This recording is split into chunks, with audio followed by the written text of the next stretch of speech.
the People Are Normal Show, Conversations with Thurman, and a giant new Wednesday to us all.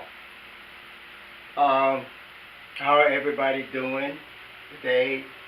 The weather is in the news. This is hurricane season. The weather is in the news. Texas. Texas is bearing the burden of the weather. And I like to wish them the best in every area of recovery. I know they're going to recover because people are helping each other. And this is what we have to realize when things like that happen. When things like that happen, we have to realize, especially where the weather is concerned, we have to realize that we, or the people that are suffering in Texas, are being cleansed. They are being cleansed of all the racism, prejudice, hatred, dislikes. They are being cleansed. You know why? Because they're all working to help each other. They have a brand new feeling about each other. The feeling now is different because they have compassion. They want to help.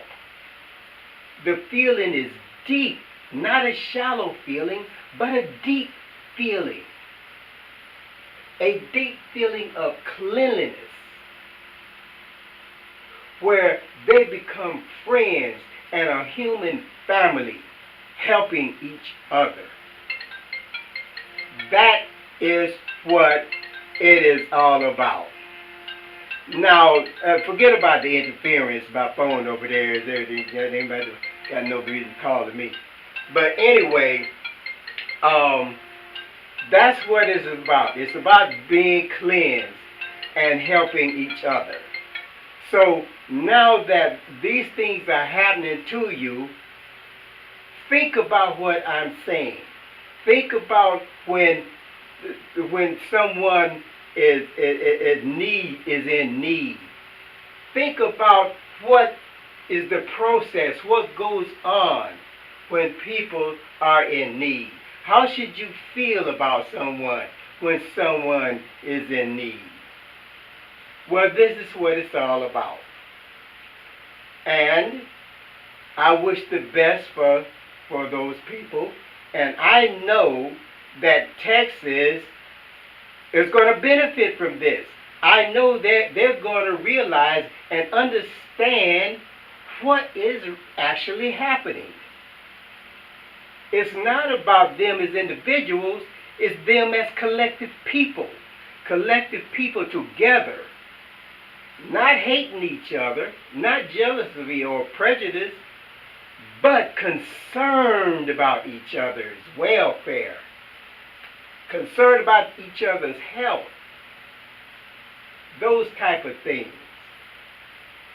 I hear that it's gonna cost a few $billions, and a lot of people are contributing. They're raising a lot of money, contributing, and like anything else, like Katrina. When Katrina happened, like anything else, they are having their problems. They're having their problems with FEMA. Put in applications. A lot of them, I think it was 80%, don't have flood insurance, things like that. So they're having a problem. They're having a problem getting situated and being housed in hotels and all those type of things. But I wish the best for you. I know things are going to work out for you. But think about it. Think about it after it's all over with. Think about how you should feel towards each other. Keep the feeling. Keep the faith. And I'm quite sure everything will be all right. Okay, tonight is a conversations with Thurman night. Thus far we've had 3 conversations with Thurman night. So this is another conversation with Thurman night. Um, we're going to ask him a couple of questions and what are his views um, about what do he think about words of power and power of words. And secondly, we're going to ask, what do he think about a world of perspective? Now, we just talked about a perspective. Let's see what his views is about perspective.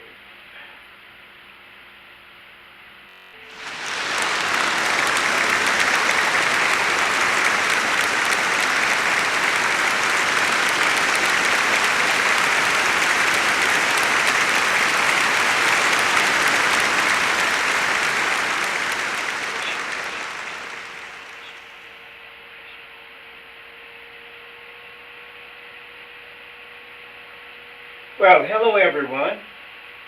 My name is Thurman, and I'd like to welcome you to Conversations with Thurman and about my views about certain things that's going on uh, with ourselves and so forth. Uh, I'd like to thank my what I call my years ahead, my future, for inviting me and so forth, and let me express myself. And that's very important to me. Self-expression is very important. Um, now, um, about the questions he's going to ask me, and I'm going to try to answer them to the best of my ability and how I really feel about it, as you know, the ordinary guy on the street. So I hope you enjoyed the program tonight, and I'm ready for QA. Wonderful, wonderful. Dressed, looking nice. Got on that shirt like mine. Green. Hey, the only difference between the green is that maybe I got more money than you do, but we both got money. Ain't that important? That is important. You got money, you're doing well, I got money, I do. But believe me, sometimes the more money you got, the more problems you got. Believe me. And a lot of times we can talk about that. Getting up early in the morning, working hard for hours and hours and hours and things like that. So you got to consider that, especially if you don't have to do it and you're living comfortable. So keep that in mind while we continue this conversation. Well, I guess you're right about that. I mean, getting up early in the morning. I'm retired though. I'm gonna say I am retired. And what everything you said is true about wishing that you know, the world was your oyster. You know, world was your oyster. You could like I said, you could live like Riley and stuff like that. You know. So I'm not complaining. I'm not complaining about this here and about your tie, because I know, you know, your tie is a symbol of society. I'm a symbol of the socials, but my tie, you're the symbol of society, the organizations, the clubs, the groups, things like that, government, stuff like that, societal matters, you see, which govern us. Okay, you say you want to ask me about words of power and the power of words. It's all true. It's true in the leadership, today's leadership. Words of power, because leaders have to use words of power, and they have to use them correctly. Now, the power of words are the emotions. Like in leadership, we have in leadership we have emotions there, where you have to be firm, you have to be harsh, you have to know how to discipline, you have to know how to fire somebody, you have to know how to really tell somebody no, because you got the power to say no. When you got the power to say no, how do you use that power? Are you the type of manager that likes to say no? If I come to you and I need something, like in Texas there, where Harvey, how you going to, oh, no, you can't have it. But that is what's going on a lot of times, even in Texas today. They're telling people no. FEMA is telling people no because of their application, because they have to apply and get a PIN number and things like that. And a lot of them is not working out. And they have to have ways to straighten things out for themselves.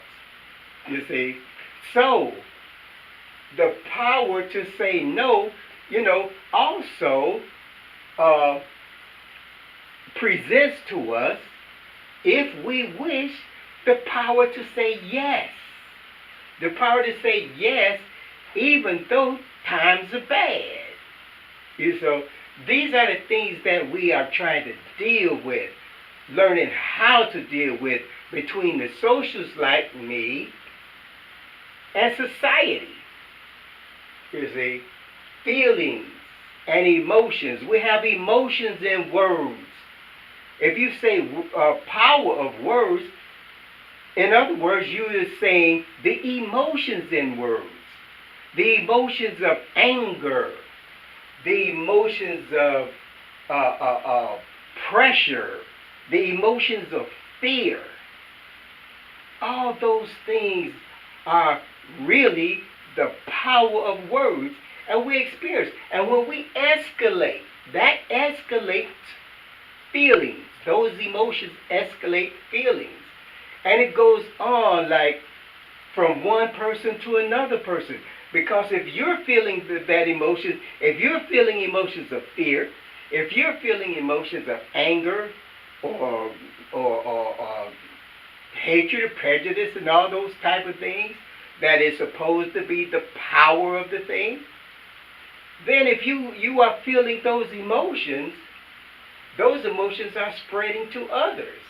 It's not that you're feeling the emotions for yourself. It's it's the process of spreading the emotion amongst others and so forth. And so this is the greater of the society, the government, the leadership, and the management. This is what they're all about. The power of words. And they escalate feelings. But how do they use that power? Can they contain that power? Can they control that power? That power is like the weather. Each of us, in order to live, we must maintain 98.6 degree temperature in our bodies. Now that's pretty hot. That's almost 100 degrees there. We have to maintain that in order to live. It's a sunshine thing, a thing of warmth, you see, a thing of heat.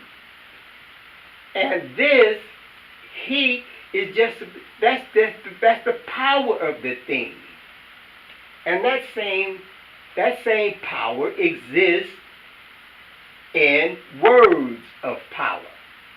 Words of power. So when we're conversation with each other, but wait a minute now, let's look at behavior now.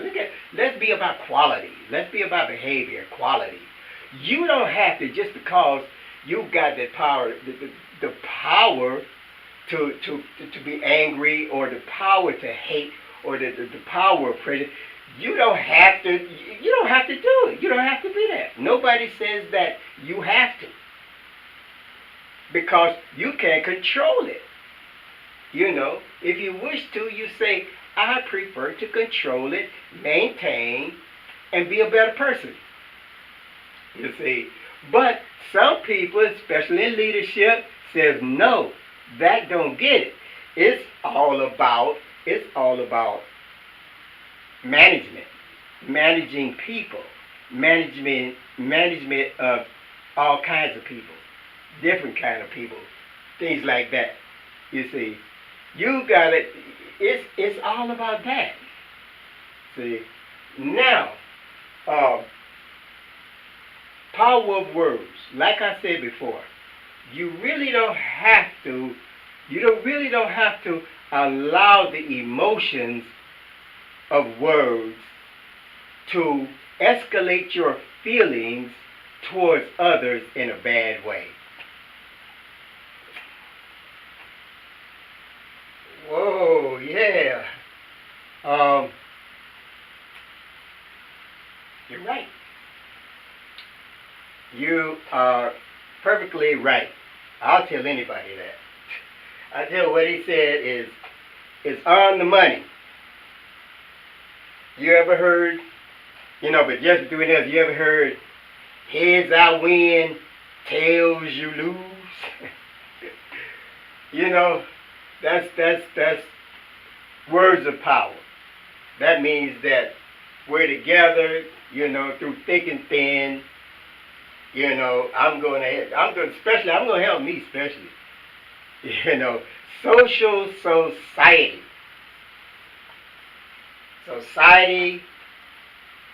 and the social. That's what it's all about. You know, it's about leadership, power of words. If I tell you, because I got on this tie, you come in for employment, and I say, let me see your application, and I ask you about yourself, I'm supposed to be trained to determine, are you fit for the job? But the thing is, you go through so many applications, and then you gotta choose who's the best. I think computers doing that now a lot of time. I think, they're allowing computers to choose the person that's better fit for the employed positions that's being offered. Yeah. So I guess it's a better way to do things, uh, based upon objectivity and facts rather than subjectivity, opinions, and feelings. But remember about what I'm saying about feelings now. You get it? If a computer selects you, it's not based upon feelings or how you look or how you really appear. You might have facial recognition where I like you. You ever heard of thin slice? In 5 seconds, I like you. I like to work with you. I can hire you. You know, you don't have that when the computer selects. Computer selects based upon other objectivism and facts. Who best fits. Okay, let's go on to this next question. What do you think about a world of perspective?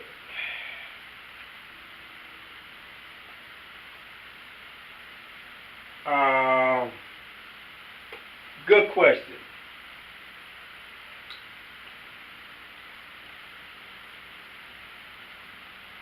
How do how do you say that? How do I feel about perspectives, or what do I think about perspectives?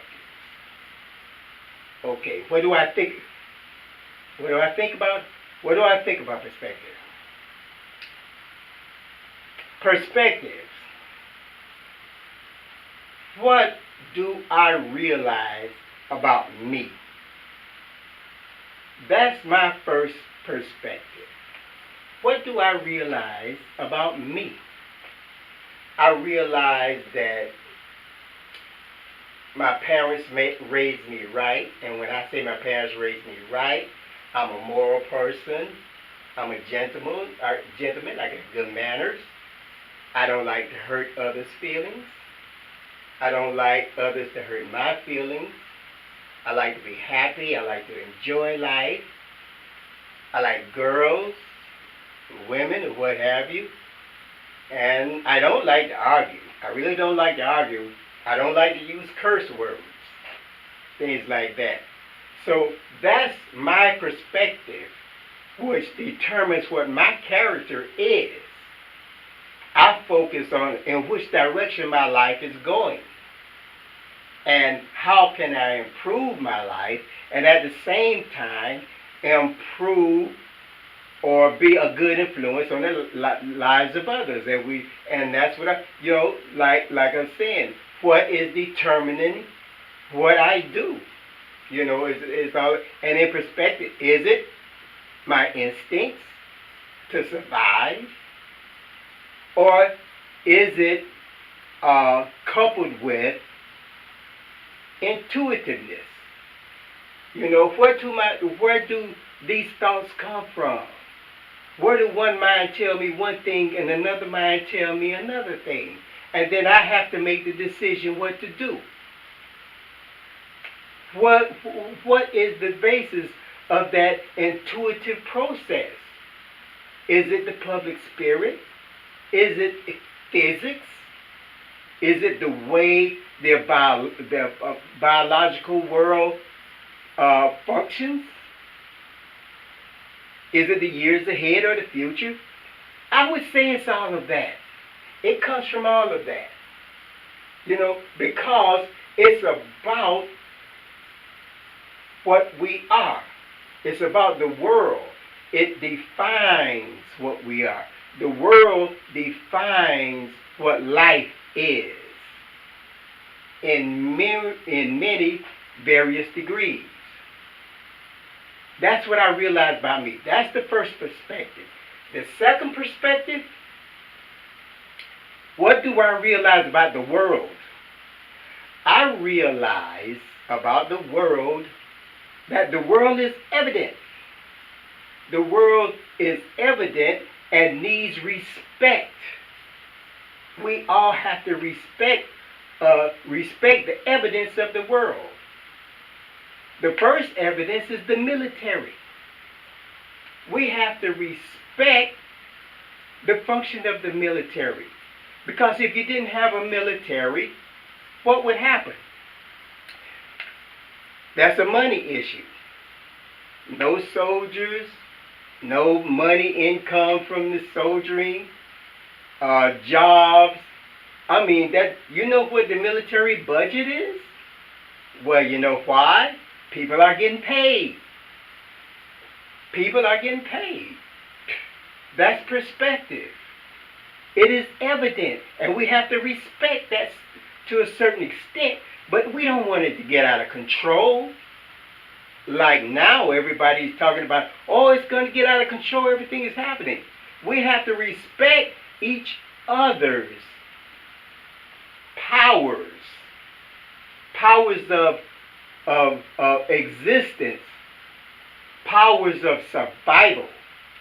Once we have those powers, like I was saying, the power of words, it's almost like within the power of words, but when we let it get out of hand, what's going to happen? Caps gonna be busting everywhere, everybody gonna be flying all over the place. We don't want that to happen. Too many pretty girls. That's what I look at it.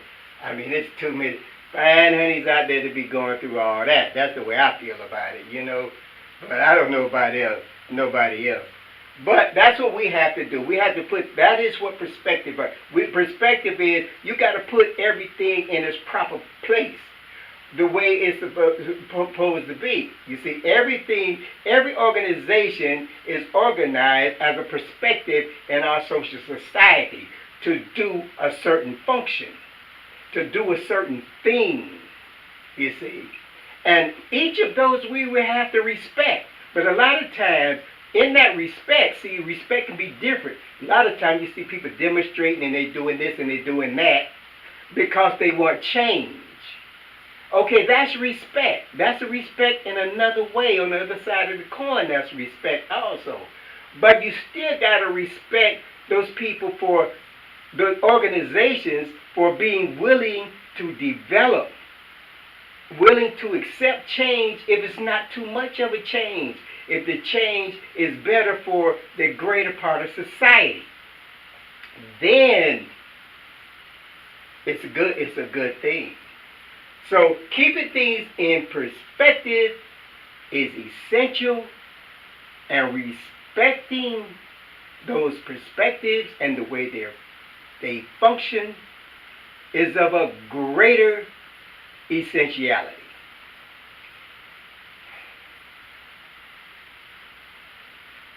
Well said.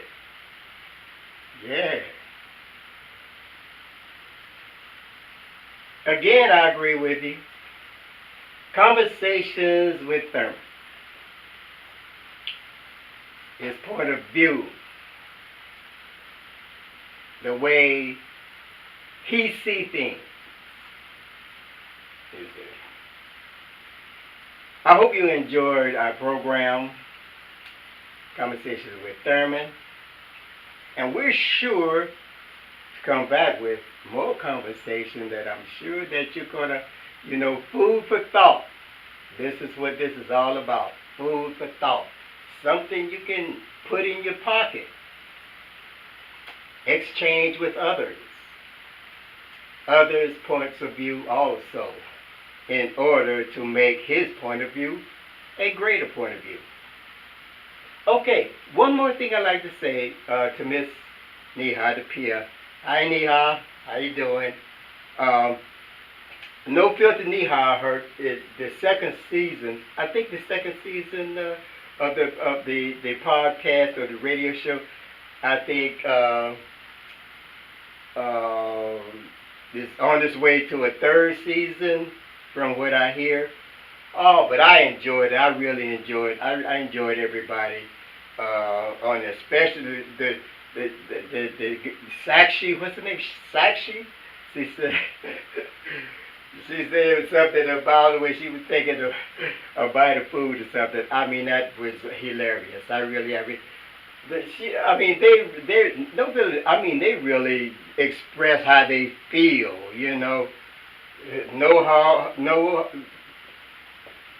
They just put it out there. It's very, very, very interesting. And